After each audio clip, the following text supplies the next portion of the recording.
I noticed John was gifted creatively when he was basically 5 years old. He wasn't like kids at his age. He basically liked to stay on his phone and make different pictures and stuff.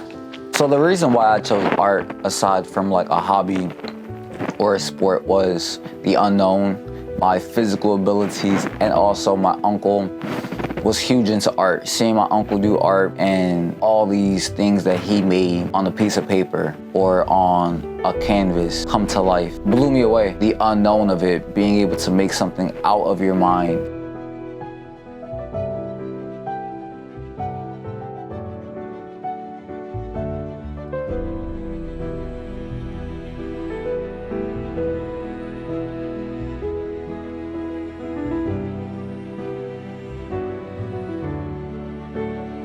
When he was 11 years old, he told me, and I agreed with him because he was always making different pictures and he had a big imagination, so I thought he was good for that. So I would say growing up I was very different than other kids.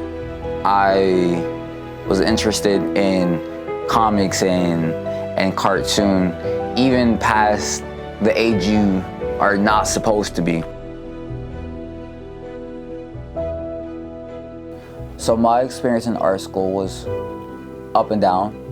I think we all have up and downs in school, but for the most part, I learned a lot.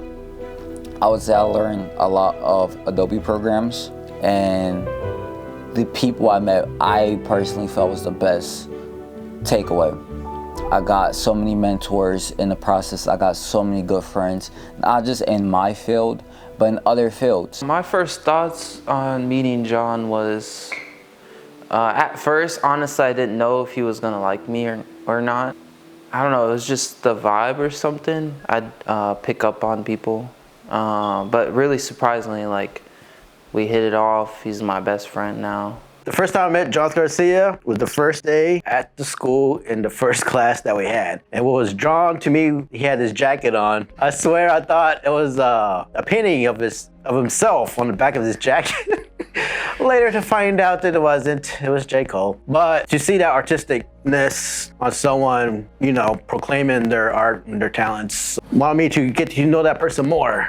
And since we both had something in common, which is a school, made me want to introduce myself and get to know him as well as a fellow student and artist, and we became friends. So just that jacket alone, if it wasn't for that jacket on that first day, then I probably wouldn't have been so drawn towards him.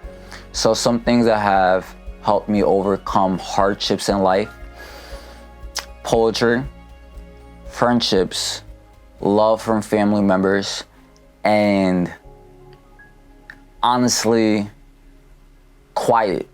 Those quiet moments when I'm doing my art. Those quiet moments when I'm thinking about, how can I take this, what can be conceived as hardship? How can I take that and translate that into a lesson? What is this hardship trying to teach me? I think that's something that has taken some time to have that mentality.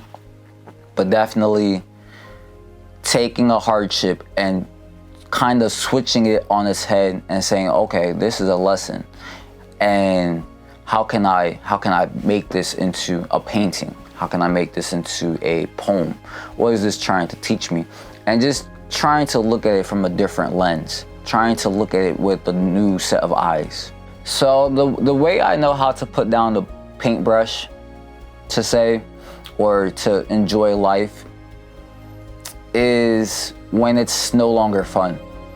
When I'm feeling forced to make a painting and I see it's not coming out to my ability, or I'm having to constantly stop. Just stop and just be frustrated, and it's not coming out the way I want.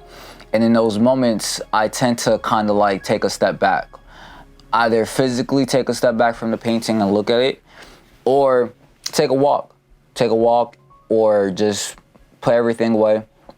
And I tend to find out in those moments when that happens and I come back, it always works for my benefit. 10 times out of 10 times, because I'm not forcing the painting, I'm not forcing anything. And there is no rush. You know, I've realized that throughout life, if you just take your time, the painting will kind of come to you, per se. The way I would define success in my artistic life, one and foremost, is, am I happy? Now, with that being said, I'm very conscious that we live in a life that we need financial gains. And it's very important, of course, but more so than anything, am I happy? Because with that stems, okay, it's gonna be great. If I'm happy doing what I love, whatever I produce is going to be great. And then with that comes the financial gain. But before anything, I need to make sure I'm happy and I love what I'm doing.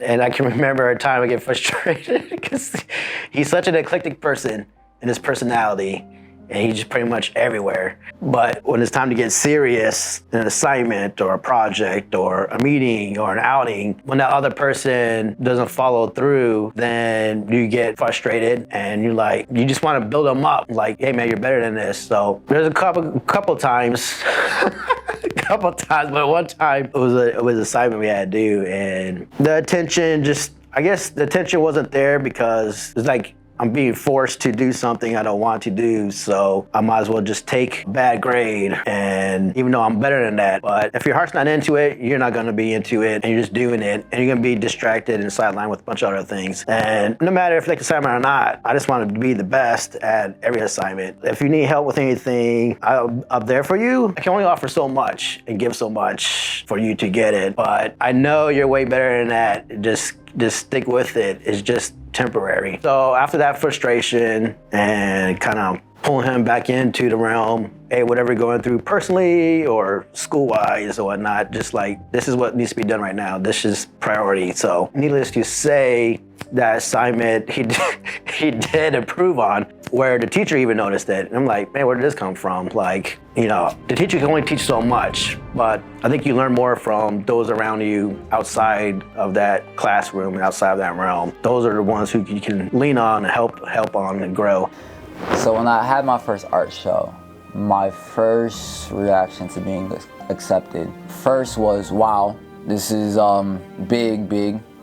And second was, I get to show my art. I get to show what I've been working on. I get to show my craft, what art school has kind of put into me, and just having people actually like my art. You know, it's one thing for you to love your art, but for people to gravitate towards your art, walk up to it, ask me questions, that was so gratifying, because we all know what we put into our art, the time, the dedication, all of that. But when someone takes the time to appreciate that, especially people who are into art, into film, into anything, into a craft that they put time into, that means so much when a person can come up to you and like want to know.